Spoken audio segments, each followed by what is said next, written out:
Bakit ba nag-a-advise sa mga pediatricians na paarawan yung mga newborn, no? 'Di ba? Pag-uwi ng mga mothers, paarawan daw yung mga babies. Ang pinakarason diyan, number one, is vitamin D, no? 'Di ba? Pag nagpaaraw tayo, may vitamin D 'yan. Yung function ng vitamin D is it helps the absorption ng calcium sa katawan. So, ibig sabihin yung vitamin D, tutulong siya doon sa absorption ng calcium, which is yung calcium ay nagbibigay ng strong bones. So, very important po yon kay baby. Number two is yung tinatawag nating jaundice, no? Yung bang naninilaw yung mata, naninilaw yung balat ni baby. So, saan ba galing yung paninilaw na yan? Galing po yan sa red blood cells, no? Yung, di ba red blood cells, kaya nga pula, no? Pero sa loob po yan, pag nag-breakdown po yan, may yellow po dyan sa loob, yung tinatawag nating bilirubin. Ngayon, yung yellow na yan, itatapon po yan ng katawan natin. So, dadaan po yan sa liver, i-filter ng liver, tapos ipapasa sa bituka, tapos papunta sa pupo. Kaya magiging dilaw po yung pupo. Kaya lang sa edad ng mga newborns, less than 2 weeks, yung liver nila medyo mahina pa yung trabaho. No? So, walang diferensya yung bituka, kundi mahina pa lang magtrabaho. Kaya yung yellow ay hindi niya lahat natatapon papunta sa bituka. So, yung ibang yellow nagsistay sa katawan.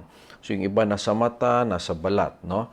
So, marami pong mga reasons din. Yung ibang mga persistent na dilaw, ipapag-usapan niya natin in a later post. Pero, for the meantime, yung mga normal jaundice lang po, nakakatulong po talaga yung mga sunlight exposure.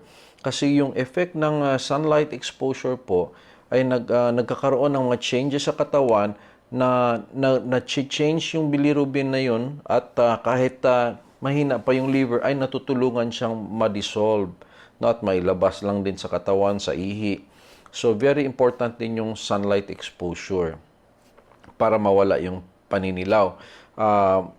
Pwede na kahit sa loob lang ng bahay, hubaran yung baby, no? Naka-diaper lang, at least matamaan lang man ng araw kahit sa bintana, pwede na po yun, no? Kahit 2 times a day. Hindi po kailangan yung super init na magkaroon ng sunburn. Yung pong avoid natin.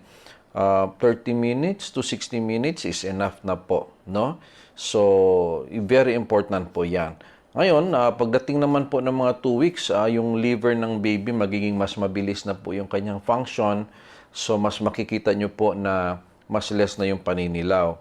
Pero kunwari ay lumampas na po ng 1 month, ay naninilaw pa rin si baby, yung mata niya masyadong naninilaw pa rin, it could be may ibang issue na po yan. So, kailangan po ipapacheck talaga natin sa pediatrician kasi po persistent yung kanyang paninilaw na more than 1 month na po.